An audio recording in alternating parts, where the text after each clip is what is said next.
So I recently had another question related to someone having constipation, and she wanted to know, should I consume more fiber? So let's just dive in and talk about it. So fiber is one of those things that they will tell you to consume to prevent colon cancer, right? You've probably heard that a million times. It actually does not prevent colon cancer. And I'm going to put some links down below. You got to check this out. In fact, nearly every single recommendation that they will tell you, someday I'm going to find out who they is not just completely false, it's the complete opposite in many cases, okay? And a lot of the studies they use involving fiber is not from vegetable fiber, it's from gar gum or some other fiber. So you need to know that. Now, I am the guy that recommends 7 to 10 cups of vegetables or salad every single day, but not necessarily just for the fiber. It's for the nutrients, it's for the phytonutrients, minerals and vitamins and things like that. Yes, the fiber will help because it feeds the colon, but if your digestive system is compromised, okay, and you don't have the capacity to digest this much vegetable, what's going to happen is when you add all these vegetables, you're going to get gas and bloating and pain.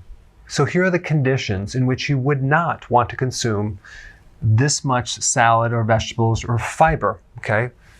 If you had constipation, if you had diverticulitis, if you had bloating, abdominal pain, IBS, food allergies, SIBO, in which you have too much bacteria in the small intestine when you should have it in the large, if you have hemorrhoids, or even rectal bleeding. So being constipated is very similar to the traffic in Washington, D.C. right around 4:30 or 5 o'clock in the afternoon on a weekday. It is so congested, bumper to bumper, you're not moving at all. In fact, I'm in Virginia now. Coming here, I was in a traffic jam. It took me forever to get here.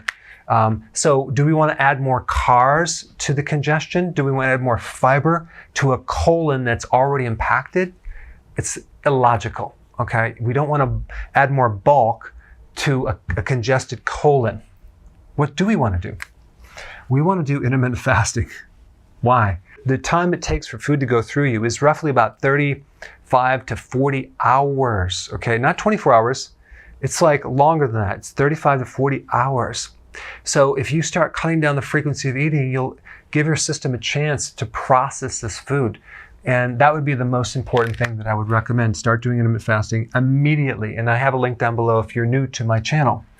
I would also cut out fiber, including vegetables, for a month. Now there's a new trend now called the carnivore diet, where a lot of people are cutting out fiber and vegetables, and they're getting great improvements with their digestion. So I'm going to do a separate video on the carnivore diet. The reason why it works for a lot of people is you're bringing the carbs down to 0. And most people have too much insulin, so right there you're going to drop the inflammation in the body. If you have any digestive issues, and then you take away this fiber that's irritating it so much, you're going to feel great, okay? There is a correct way to do it. I personally don't do it. I find I do much better on a combination of vegetables and animal products, okay? And if you're only eating like muscle meat and you're not doing organ meats, I think that's a big mistake. But there is a way to do it if you wanted to go that route, to test it out to see if your body responds to it. But if your system is working and you don't have these issues, my opinion is that the nutrients in the vegetables are going to help you more than they're going to hurt you. In fact, I haven't heard any studies of the long-term chronic problem with eating vegetables, okay? It's just not going to happen. And also realize that fiber is not digested by you. Your body can't digest it, okay? It's your microbes.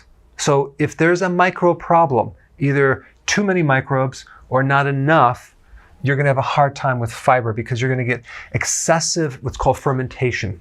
And you're going to develop more methane gas, okay? Hydrogen gas or carbon dioxide or certain types of gases because of the imbalance of microbes in your gut. Now, another interesting point, when I was trying to be a vegan in my 20s, I did not do well. It tore up my intestine. I always felt bloated. I was feeling depressed. And then I switched over to more meat. And what was interesting back then was I was eating fatty hamburger and buffalo burgers without the bun or anything. And my bowels would just go. I'm like, there's no fiber in there. How could I actually go? Well, that was the stimulation of bile. When you increase your fat, you stimulate and release something called bile salts from your liver that's stored in the gallbladder.